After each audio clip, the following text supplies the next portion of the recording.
Bonjour frère. Bonjour mon frère. Tu vas bien? Je vais très bien par la grâce de Dieu. Alors moi également je vais très bien. Alors tu peux déjà te présenter s'il te plaît? Oui, je m'appelle Christophe Manchibankolomoyi. Je suis artiste musicien gospel.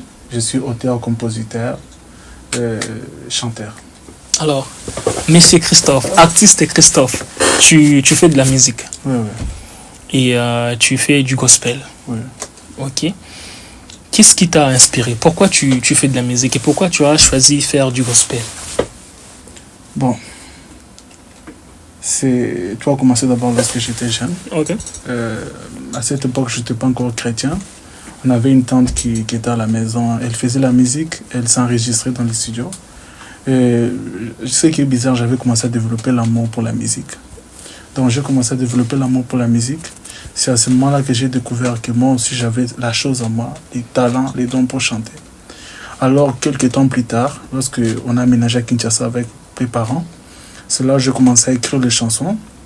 Lorsque je suis devenu chrétien, je me suis fait baptiser. C'est à ce moment-là que j'ai pris l'engagement de servir Dieu, de prendre les dons que le Seigneur a mis en moi pour chanter pour lui. Donc j'avais choisi de faire la musique gospel. Donc, ok. Ça c'est très intéressant en tout cas de voir un jeune comme nous tous qui est en train de faire de la musique gospel aussi. Ça c'est très très bien. Alors déjà dans ton parcours, tu as combien de sons tu as eu à faire sortir déjà depuis que tu as commencé à faire de la musique? Bon, normalement, les sons que j'ai déjà sortis, par exemple dans les studios, je n'ai que des sons. Okay. Mais à part ça, j'ai eu à chanter mes chansons dans mon église.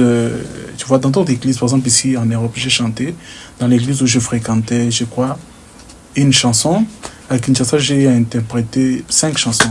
Ok. Oui, oui. Ça, c'est très intéressant. Tu es un artiste comme on le fait toujours.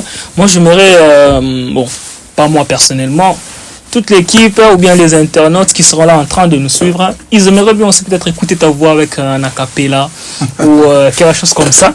Si c'est possible, tu peux nous faire un acapella là vite fait. On va écouter ta voix. Okay, ça me fera plaisir. Je vais essayer. Tu as tout ton temps. Ok. That is my prayer. That is my prayer. Jesus be glorified. That is my prayer. That is my prayer. That is my prayer. Jesus, hear my humble cry. That is my prayer. Oh, that's very nice, man. C'est trop bien. Tu as une très belle voix. Ouais. Tu chantes très très bien. Ouais. Alors, on a une question, on va savoir encore une fois. Ouais. Est-ce que la musique, ça évolue très bien ou bien il y a des difficultés que tu rencontres dans ton parcours, dans ce que tu fais? Oui, vous savez, lorsque vous avez une vision, okay. Vous voulez faire quelque chose, tu vas toujours rencontrer des difficultés. Par exemple, là, les difficultés que tu peux rencontrer, par exemple, tu n'as pas assez d'argent, tu n'as pas assez d'argent, tu n'as pas largement de moyens pour financer certaines productions, tu vois un peu. Mais tu veux quand même faire quelque chose, mais tu te bats avec le peu que tu as, tu fais quelque chose. Okay. Mais il y a des petites difficultés, mais le Seigneur nous aide quand même à aller petit à petit avec son œuvre. Et quels sont les avantages que tu as eu à rencontrer pendant que tu fais ta musique? Est-ce qu'il y a des avantages que tu as eu à rencontrer? Bon, présentement, je peux dire que les avantages, c'est que je peux dire sur le plan spirituel, okay. C'est que vous avez quand même de la considération. Les gens croient en vous. La plupart des gens sont bénis par les chants. Les gens sont vraiment édifiés. Les gens vous disent que lorsque j'écoute vos chansons, je suis béni. Okay. Ça, ce sont les avantages spirituels. Mais les avantages, par exemple, artistiques, petit à petit, on est en train de partir. Le Seigneur lui-même sait. Parce qu'on est en train de faire le travail ici, on ne peut pas briller maintenant. Mais petit à petit, les avantages vont se multiplier. À force qu'on fournit les efforts, on est persévérant et nous aurons des résultats satisfaisants. Ça, c'est très intéressant. Et on aimerait savoir, quel est ton plus grand plan ou bien ton objectif dans ce que tu fais, dans ta musique à toi? C'est quoi ton objectif? Tu envisages quoi personnellement ou vraiment? Bon, moi, ce que j'envisage dans la musique que je fais, c'est que je veux que la musique chrétienne ne soit pas juste... ne se limite pas seulement au milieu chrétien, okay. Mais que ça puisse aussi traverser des frontières. Même les gens, par exemple, les Pakistanais, les gens, par exemple les Arabes, qu'ils puissent aussi être en mesure d'écouter la musique chrétienne. Même si je ne serais pas en mesure de prêcher à ces gens-là physiquement, mais à travers ma musique, les gens peuvent écouter l'appel du Seigneur Jésus-Christ. Les gens peuvent écouter le message de Jésus-Christ. C'est-à-dire que pour moi, la musique n'a pas de frontières, la musique n'a pas de langue.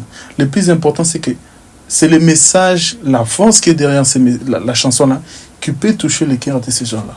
Ok. Donc, c'est un peu ça. Et donc, tu évolues dans un pays, disons, musulman. Ouais. Comment ils prennent cette musique-là? Est-ce qu'ils comprennent ou comment ça se passe en fait? Parce que je pense que c'est difficile déjà d'évoluer, toi qui es protestant, ou bien disons protestant chrétien, oui. Tu évolues dans un pays musulman. Comment ça se fait? Est-ce que c'est facile pour toi ou comment? Bon, tu peux nous expliquer un peu? Je dirais premièrement que même si on est dans un pays islamique, okay. Mais ce que j'apprécie avec ces pays, c'est que ils sont quand même gentils. Okay. C'est-à-dire qu'ils laissent quand même les gens cette liberté. Chaque personne est libre de suivre sa voie. Okay. Chaque personne est libre de sa conviction, de sa religion. Même si j'évolue dans un pays arabe islamique, mais quand même vous avez cette chance d'évoluer, de pouvoir partager les messages avec les autres personnes. Parce que le but principal que Dieu nous a envoyé, c'est de prêcher la parole à toute la création. C'est-à-dire que arabe, tout le monde, peu importe la race, que tout le monde entende le message de Jésus-Christ. Peut-être pour l'instant, ça n'a pas encore eu les résultats, mais ça aura les résultats petit à petit qu'on avance. Je crois que le Seigneur fait toutes choses avec but.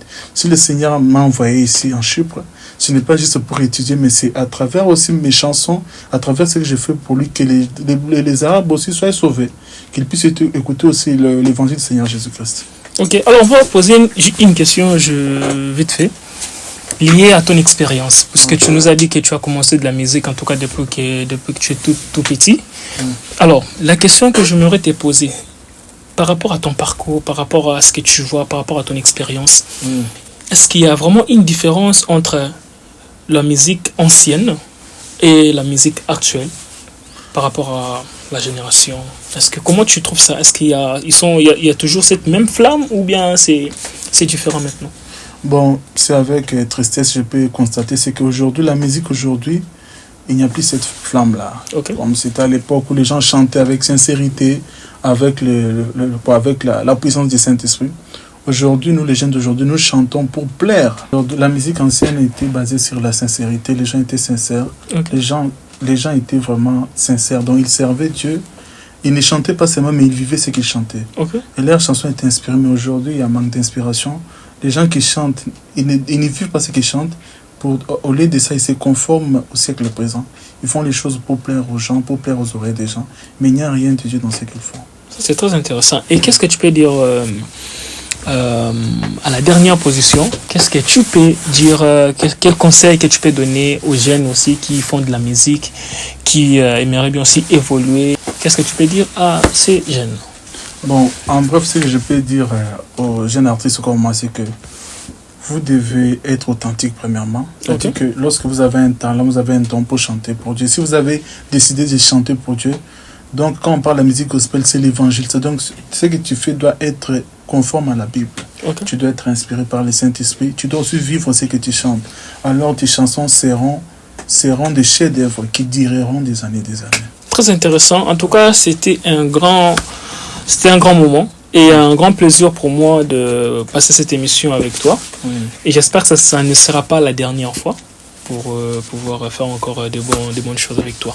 Oui, merci. Super frère, et des bonnes choses. Merci. On espère beaucoup. Que tout va bien passer. Par rapport aussi à ta dernière musique que tu as eu à sortir récemment, oui. J'espère que les gens vont écouter. Et c'est quoi déjà le titre de la musique, si tu peux nous dire? Le titre de la musique, c'est Be Glorified. Be Glorified. Donc, elle a une partie française-anglaise. Okay. Elle est déjà disponible sur toutes les plateformes de okay. téléchargement sur YouTube. Tu peux nous donner le nom de ta chaîne YouTube et de ta page Instagram, comme ça les gens pourront s'y aller. Le nom de ma chaîne YouTube, c'est Christophe Manchimba. Okay. C'est la même chose avec Instagram. Christophe Manchimba. Les gars, abonnez-vous à sa page et à sa chaîne YouTube Christophe Manchimba. Vous ne serez pas déçus, c'est un jeune artiste et tout va bien se passer les gars. Ensemble.